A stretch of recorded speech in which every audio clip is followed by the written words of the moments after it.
تو ہم دیکھتے ہیں کہ خدا کا کلام لا تبدیل ہے. خدا اپنے کلام میں چینجز نہیں کرتا، وہ اپنے کلام کو اپنے ہر نام سے زیادہ عظمت دیتا ہے. تو یہ کلیسیائیں یا یہ عالم کیسے کہہ سکتے ہیں کہ خدا نے اسرائیل کو رد کر دیا ہے اور خود کو اسرائیل کی جگہ پر رکھتے ہیں؟ زکریا کی کتاب میں اگر ہم غور کریں تو زکریا کی کتاب 2 شہروں کے گرد گھومتی ہے. ایک ہے یروشلم اور دوسرا ہے بابل. اس کا 1 سے 4 باب جو ہے وہ اس میں یروشلم کے ساتھ وعدے کیے گئے ہیں، اس کی حوصلہ افزائی کی گئی ہے، پاکیزگی کا عمل کا ذکر ہے، اور پھر دشمنوں پر فتح پانے کے متعلق ہے. اور یہ زکریا کی کتاب میں کیا ہے؟ زیادہ پیشن گوئیاں کی گئی ہیں. پیشن گوئی جو آنے والے وقت میں جو واقعہ رونما ہونا ہوتا ہے اس کے بارے میں بتایا گیا. پھر 5 نمبر باب میں اگر ہم دیکھیں تو سینار، بابل کا ذکر ہے، ایفا میں بیٹھی ہوئی عورت کا ذکر ہے، اور پھر بابل کی کنواری بیٹی کے متعلق وہاں پہ ذکر ہے. 6 سے 11 نمبر آیت میں اگر ہم باب میں دیکھیں، 6 سے 11واں باب کو اگر ہم دیکھیں تو یہ باب مسیحا کے متعلق ہے جو آنے والا ہے اور یروشلم میں بیٹھ کر کیا ہے؟ تخت پر بیٹھ کر حکومت کرے گا. پھر 12 سے 14 نمبر باب کو دیکھیں تو یہ خدا کے لوگوں کی رہائی اور ہر مجدون کا اور پھر یروشلم کا پاک صاف کیا جانا اور 1000 سالہ دور کے شروع ہونے کے متعلق ہے. زکریا کی کتاب میں آنے والے زمانے کی پیشن گوئی کی گئی ہے. یہ اس کا ذکر کیوں کر رہی ہوں کہ وہ کلیسیاں جو یہ کہتی ہیں کہ خدا نے اسرائیل کو اس کی بت پرستی کی سبب سے، اس کے گناہوں کے سبب سے رد کر دیا ہے، تو ایسا ہرگز بھی نہیں ہے. زکریا کی کتاب میں پیشن گوئیاں کی گئی ہیں یروشلم کے متعلق. اب ہم بڑے شہر بابل پر غور کریں. یہ کون سا ہے؟ یہ آخری دور کا بڑا شہر بابل. یہ کیا ہے بیسیکلی؟ یہ آخری دور کا بڑا شہر بابل جو ہے، جس کا نام بابل رکھا گیا، یہ زمین کے تمام شہروں کی طرف اشارہ کرتا ہے، کیونکہ ان پر بڑی کسبی، جس کو بائبل کسبی کہتی ہے، اس نے اپنی طاقت کی کرسی قائم کر رکھی ہے. بائبل اس کو بڑی کسبی کہتی ہے. مکاشفہ کی کتاب اس کا 17واں باب اور اس کی 15 اور 18 نمبر آیت پر ہم غور کرتے ہیں. 15 پہلے پڑھتے 15 نمبر آیت. پھر اس نے مجھ سے کہا کہ جو پانی تو نے دیکھے جن پر کسبی بیٹھی ہے وہ امتیں، غور کیجئے گا، امتیں، گروہ، قومیں اور اہل زبان ہیں. امتیں، گروہ، قومیں اور اہل زبان ہیں. پھر آجے ہم 18 نمبر آیت پہ.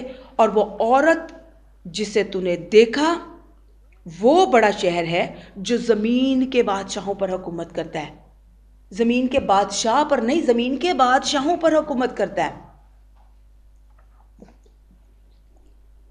مقدس شہر کو اگر ہم دیکھیں تو یہ علاقائی لحاظ سے، جغرافیائی لحاظ سے چھوٹا شہر ہے، لیکن جو معجزات اس میں خدا کرتا رہا ہے، جو اس کے لیے جنگیں کرتا رہا ہے، جو اپنے لوگوں کے لیے خدا خود کرتا رہا ہے، اس کی وجہ سے یروشلم شہر جو تھا وہ پہلے بھی مشہور تھا، اب بھی ہے اور رہے گا بھی. شیطان جو ہے، چونکہ خدا کو اپنے لوگوں سے پیار ہے، اسرائیل اس کی لاڈلی قوم ہے، خدا اس سے پیار کرتا ہے، تو شیطان تو ہرگز نہیں چاہے گا، کیونکہ وہ ہمیشہ خدا کے الٹ ہی چلتا ہے اور الٹ ہی کرتا ہے.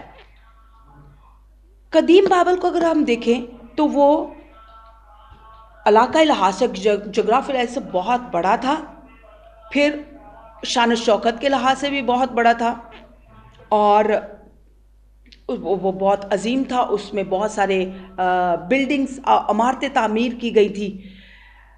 علاقائی لحاظ سے بے شک قدیم بابل ختم ہو گیا، مگر اب وہ اینڈ تک اس کا کیوں چل رہا ہے، کیسے چل رہا ہے، کیسے یہ بابل چلتا ہی آ رہا ہے؟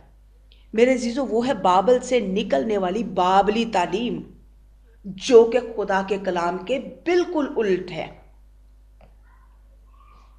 وہ بابلی تعلیم جو سب لوگوں میں پھیلی ہوئی ہے، جو سب لوگوں میں سمائی ہوئی ہے، اس کی وجہ سے وہ بابلی لوگ جو بابل کی تعلیمات پر چلتے ہیں، اس کی وجہ سے جو اس کے پیروکار ہیں، ان کو خدا کہتا ہے کہ وہ بڑا شہر بابل، جس نے ہلاک ہونا، جس نے برباد ہونا ہے. بابل سے نکلنے والی بابلی تعلیم کی وجہ سے یہ دنیا میں ہر جگہ پر کیا ہے؟ مضبوطی سے حکومت کر رہا ہے. اگر ہم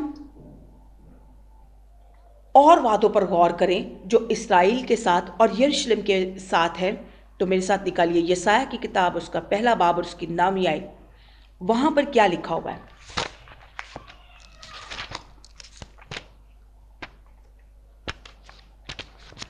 یسایہ اس کا پہلا باب اور اس کی 9ویں آیت۔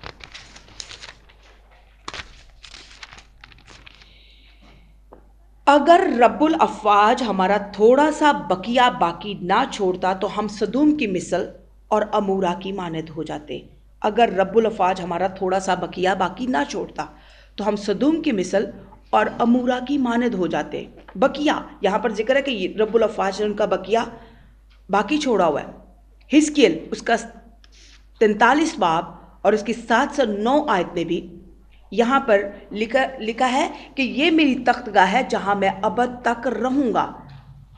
یروشلم کا ذکر ہے۔ پھر یرمیہ اس کا 17واں باب اس کی 25 آیت میں یروشلم کے بارے میں لکھا ہے کہ یہ شہر ہمیشہ تک آباد رہے گا۔ پھر یوئیل اس کا 3 باب اس کی 20 آیت، لیکن یہودا ہمیشہ آباد اور یروشلم پشت در پشت قائم رہے گا۔ یہ ہم وہ حوالے بائبل میں سے دیکھ رہے ہیں، اور ہمیں معلوم ہے کہ بائبل خدا کا کلام لا تبدیل ہے۔ خدا اپنے کلام میں رد و بدل کبھی بھی نہیں برتا۔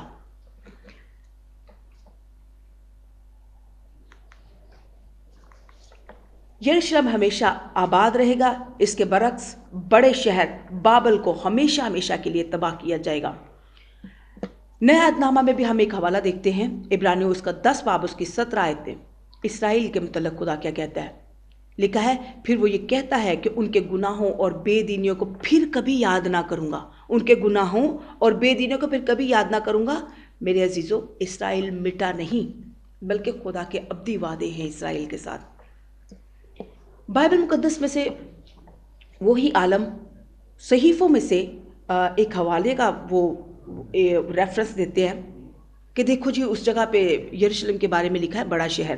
وہ یرمیہ 22 باب اس کی 8 سے 9 آیت میں وہ آیت لکھی ہوئی ہے جس کو لے کے وہ اس چیز کا حوالہ دیتے ہیں، اور لکھا وہاں سے، اور بہت سی قومیں اس شہر کی طرف سے گزرے گی اور ان میں سے ایک دوسرے سے کہے گا کہ خداوند نے اس بڑے شہر سے ایسا کیوں کیا ہے۔ یہاں پہ لکھا ہے بہت سی قومیں اس شہر کی طرف سے گزریں گی اور ان میں سے ایک دوسرے سے کہے گا خداوند نے اس بڑے شہر سے ایسا کیوں کیا۔ میرے عزیزو، جب اسرائیل گناہ کرتے تھے تو خدا ان سے ناراض ہوتا تھا اور ان کو سیدھا کرنے کے لیے خدا ان کو اسیری میں بھیجتا تھا، ان کو سزائیں دیتا تھا، ان کو سیدھا کرنے کے لیے، ان کو راہ راست پر واپس لانے کے لیے خدا ان کو۔ تو یہ تب کا واقعہ ہے، تو اس مناسبت سے لکھا ہوا اس آیت میں اگر ہم پیچھے پڑھیں تو ان کی اسیریوں کا ذکر ہے اس میں، تو لکھا ہوا بہت سی قومیں شہر کی طرف سے گزرے گی اور ان میں سے ایک دوسرے سے کہے خداوند نے اس بڑے شہر سے ایسا کیا۔ بڑے شہر کیوں اس کو کہا گیا؟ اس کو یہ نہیں کہ وہ علاقائی لحاظ سے بہت بڑا تھا، وہ بڑا عظیم شہر تھا، وہ بہت بڑا تھا، نہیں، بلکہ چونکہ مصر سے ہی ہم دیکھتے ہیں کہ خدا نے کس طرح سے مصریوں پر خدا نے خود آفتیں نازل کی، پھر بیابان میں خدا کس طرح سے اسرائیل کو لے کے چلتا رہا اور کس طرح بیابان میں خدا نے ان کو کھانا کھلایا ہے، من برسایا، ان کو بٹیریں دی، ان کو خدا کھلاتا پلاتا رہا، وہ مر نہیں گئے۔ وہاں پہ ان کا کوئی کاروبار نہیں تھا جس کے وہ پیسہ کما رہے تھے یا وہ فصلیں اگا کے کھا رہے تھے، خدا معجزاتی طور پر ان کے لیے کام کر رہا تھا۔ تو اس مناسبت سے وہ کہہ رہے تھے کہ جن کا خدا ان کے لیے اتنے بڑے بڑے کام کرتا رہا، جن کا خدا ان کے لیے جنگیں لڑتا ہے، جن کا خدا ان کو پالتا پوستا ہے، جن کا خدا پہاڑی خدا، بائبل میں ذکر ہے ایک جگہ پہ کہ ان کا خدا پہاڑی ہے۔ اس مناسبت سے دیکھیں وہ خدا کو خدا کے لحاظ سے دیکھ رہے تھے کہ خدا خود اپنے لوگوں کی فیور کے لیے اترتا رہتا ہے۔ تو اس مناسبت سے وہ کہہ رہے ہیں کہ خدا نے اس بڑے شہر سے ایسا کیوں کیا، ان لوگوں کے لیے ایسا کیوں کیا جن کے لیے کہ خدا خود لڑتا ہے۔ اس آیت کو توڑ مڑوڑ کے وہ اس کو بابل کی طرف لے کے جانے کی کوشش کرتے ہیں۔ آگے ہم غور کریں مکاشفہ 11 باب کی 8 آیت میں جو آیت لکھی ہے، جو روحانی اعتبار سے سدوم اور مصر کہلاتا ہے۔ یرمیہ کی اس آیت کی وجہ سے وہی کلیسیا یروشلم کو بڑا شہر کہتی ہے، اور پھر یہ کہتے ہیں کہ کیونکہ اسے یرمیہ کی کتاب میں سدوم کی مانند کہا گیا ہے۔ تو یرمیہ کی کتاب اس کا 23 باب اس کی 14 آیت میں ہم دیکھتے ہیں، وہ کہتے کہ دیکھا اس کو سدوم کہا گیا ہے۔ وہاں پہ ذکر ہے میں نے یروشلم کے نبیوں میں بھی ایک ہولناک بات دیکھی، وہ زناکار، جھوٹ کے پیروں اور بدکاروں کے حامی ہیں، یہاں تک کہ کوئی اپنی شرارت سے باز نہیں آتا، وہ سب میرے نزدیک سدوم کی مانند اور اس کے باشندے عمورہ کی مانند ہیں۔ خدا نے یہ ہرگز نہیں یہاں پہ کہا کہ وہ سدوم اور مصر ہیں۔ سدوم کو ان کے گناہوں کی وجہ سے خدا نے کیا کیا تھا؟ ختم کر دیا سدوم اور عمورہ کو۔ سدوم اور مصر کی مانند لکھا ہے، سدوم اور مصر ہرگز نہیں کہا۔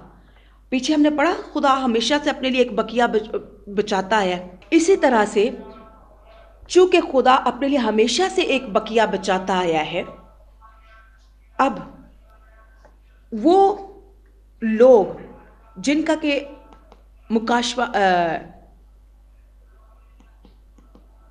یرمیہ 23:14 میں جن کا کہ ذکر ہے کہ میں نے یروشلم کے نبیوں میں ایک ہولناک بات دیکھی، وہ زناکار، جھوٹ کے پیروں اور بدکاروں کے حامی ہیں۔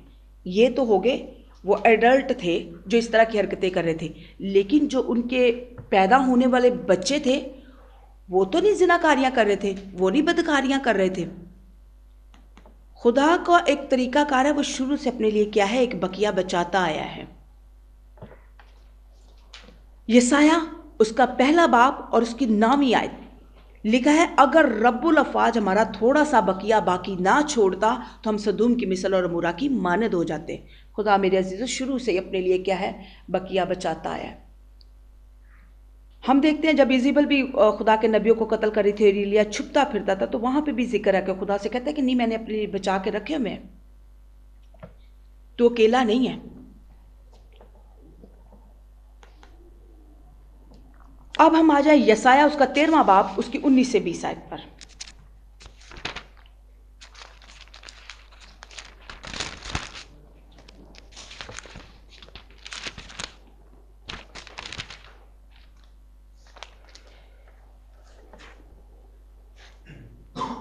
اور بابل جو مملکتوں کی حشمت اور کسبیوں کی بزرگی کی رونق ہے، سدوم اور مصر کی مانند ہو جائے گا جن کو خدا نے الٹ دیا۔ بابل جو مملکتوں کی حشمت ہے وہ اب تک آباد نہ ہوگا اور پشت در پشت اس میں کوئی نہ بسے گا۔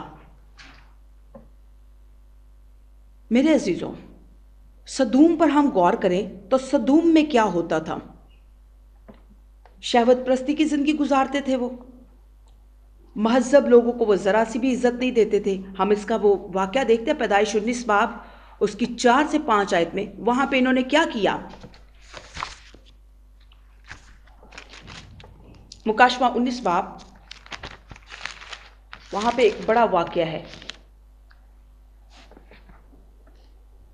اور اسے پیشتر کے وہ آرام کرنے کے لیے سدوم شہر کے مردوں نے، جوان سے لے کر بڈھے تک سب لوگوں نے ہر طرف سے اس گھر کو گھیر لیا، اور انہوں نے لوط کو پکار کر اسے کہا، وہ مرد جو آج رات تیرے آئے ہیں کہاں ہیں؟ ان کو ہمارے پاس باہر لا تاکہ ہم ان سے صحبت کریں۔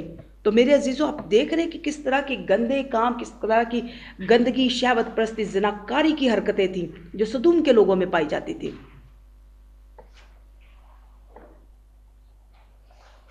بابل جو مملکتوں کی حشمت ہے، سدوم اور عمورہ کی مانند ہو جائے گا جن کو خدا نے الٹ دیا۔ یہ شہر بابل، اس کے اندر جو ساری حرکتیں پائی جاتی ہیں، یہ ٹوٹلی کلام کے الٹ ہے۔ بابل بالکل خدا کے کلام کے الٹ، خدا کے حکموں کے الٹ۔ بابل کو کنٹرول کرنے والا ڈیفینیٹلی شیطان ہے، اور شیطان کا کام کیا ہے کہ وہ گمراہ کرتا ہے، اور کیا ہے، خدا کے الٹ چلنے کی کوشش کرتا ہے، اور دوسروں کو بھی الٹ چلنے کی کیا ہے، تعلیم دیتا ہے۔ روحانی اعتبار سے مصر بڑا شہر بابل کہلاتا ہے۔ اب مصر میں ہم دیکھتے ہیں کہ مصر میں کیا ہوتا تھا۔ مصری لوگ وہ تقریباً 2000 بتوں کی پوجا کرتے تھے، پھر مردوں کے لیے دعائیں کرتے، اور پھر مردوں کے لیے جو کیا ہے، ان کی روحوں کو کیا ہے، وہ آگ سے بچانے کے لیے جو چندے اکٹھے کرے کہ ہمیں اتنے چندے دو تو آپ کے مردے کی روح کو سکون ملے گا، یہ ہوگا وہ ہوگا۔ یہ ساری روایات کیا میرے عزیزوں کلیسیوں میں نہیں آئی، جبکہ یہ ساری مصری روایات ہیں۔ مصری لاشوں کو حنوط کرتے ہیں، مصروں میں مصری بت پرستی کرتے ہیں۔ ہمارے چرچز میں یہی ہے، کلام مقدس میں لکھا کہ بھیڑوں کے روپ میں بھیڑیے اور پھر یہی ہے شیطان جو شروع سے، میرے عزیزوں ہم دیکھتے ہیں کہ اماں حوا اور بابا آدم جو ڈائریکٹ خدا کی حضوری میں رہتے تھے، شیطان ان کو وہاں پر گمراہ کرنے سے باز دیا آیا، تو اس دنیا میں جو کہ گناہ کے سبب سے ویسے لانتی ہو چکی ہے، یہاں پر شیطان اپنا کام کیسے نہیں کرتا ہوگا؟ اور اسی لیے بائبل میں لکھا ہے کہ ان سے خبردار رہو جو بھیڑوں کے روپ میں بھیڑیے ہیں، ان کے پھلوں سے ان کو پہچان لو گے۔ اور پھلوں کی ہمیں پہچان کیسے ہوگی؟ جب ہم کلام کو پڑھیں گے۔ ہمیں معلوم ہے کہ کلام لاشوں کے متعلق خدا ان کو کہتا ہے کہ تم یروشلم کو ناپاک نہ کرنا، اسی لیے خدا نے قانون ٹھہرایا کہ بچڑے کو باہر لشکرگاہ سے باہر لے جانا، اور خدا خود بھی یروشلم شہر سے باہر گیا قربان ہونے کے لیے۔ یہ لاشوں کو حنوط کرنے کا کام، یہ سارا جو کام ہم نے پیچھے دیکھا، یہ سارا مصر کرتا تھا، اور یہ ساری تعلیم بابلی ہے، اور آج کیسے چرچز میں ہم اس کو اپنائے ہوئے ہیں۔ جب تک ہم زندہ ہے تب تک